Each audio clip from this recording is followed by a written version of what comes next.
Hey everyone, and welcome. So, if you're a parent and you've heard about Montessori, you've probably wondered, do I need a whole new house full of specific toys to do this right? Well, you are in exactly the right place. Today, we're going to get to the real heart of the philosophy and discover that the most impactful parts of it, well, they can't be bought.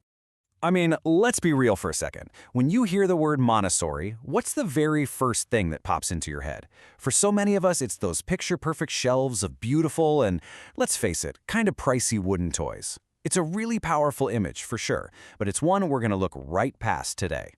Because here is the absolute core idea we're going to be exploring. The most powerful tools for your child's growth are not for sale. You can't add them to your cart. We're talking about things like your time, your trust, and your connection. These are the real foundations of a Montessori-inspired home.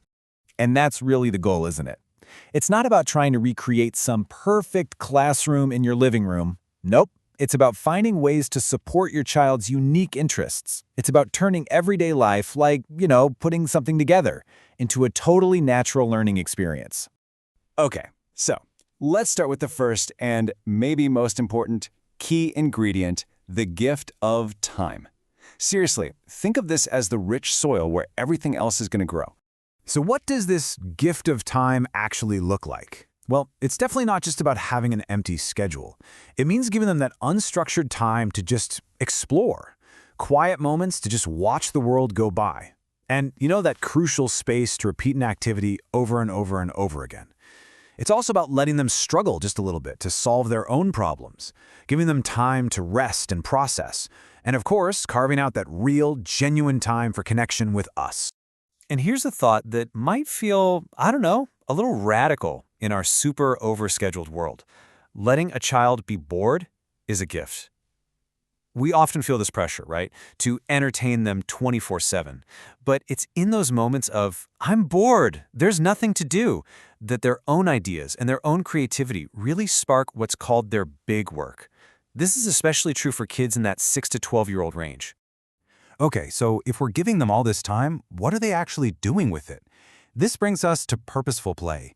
And it's so much less about the products we buy and way more about understanding what our kids truly need as they grow.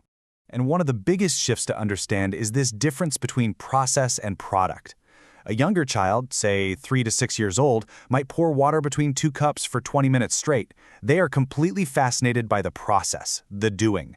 But an older child, they want a tangible product. They want to plan the family meal for the week, or research the summer vacation, or build something that actually works. They're driven by the result. This brings us to the toys themselves. And this is where we see this really crucial difference between passive toys and active toys. So a passive toy, like a simple set of blocks, requires the child to be active. They have to build, create, problem solve. But an active toy, the one with all the buttons and songs and lights, it does all the work for the child, putting them in this passive role of just being entertained. And when we think about presenting these kinds of materials, the environment is just so key. Now look, this is not about having some Instagram-perfect home. It's about making activities accessible and inviting. The less is more principle is huge here. A curated, orderly selection makes it way easier for a child to choose something, to focus, and, importantly, to put it away themselves. So, okay, here are some really practical takeaways you can use. Ditch the giant toy box where everything just gets lost and disappears. Use open shelves instead. You can even arrange activities from left to right, easiest to hardest, which is actually a subtle preparation for reading later on. Rotate a small selection of toys to keep things feeling fresh and new. And don't forget that some of the absolute best materials, pine cones, stones, leaves, they're totally free and just waiting for you right outside. All right, so we've given them time and we've created a thoughtful environment. Our final section is all about how we can actively engage with and nurture their powerful, just innate curiosity. So when you introduce something new, there's this beautiful, really respectful method. First, you invite them. You never ever force them. Then you demonstrate the activity, but, and this is so key, with very few words. You want them to focus purely on your actions. Then you just hand it over. You don't correct or interrupt. The goal is to step back and just trust their process as they explore and repeat it in their own unique way. Now, there's this common myth that Montessori kind of stifles creativity because it's too focused on reality.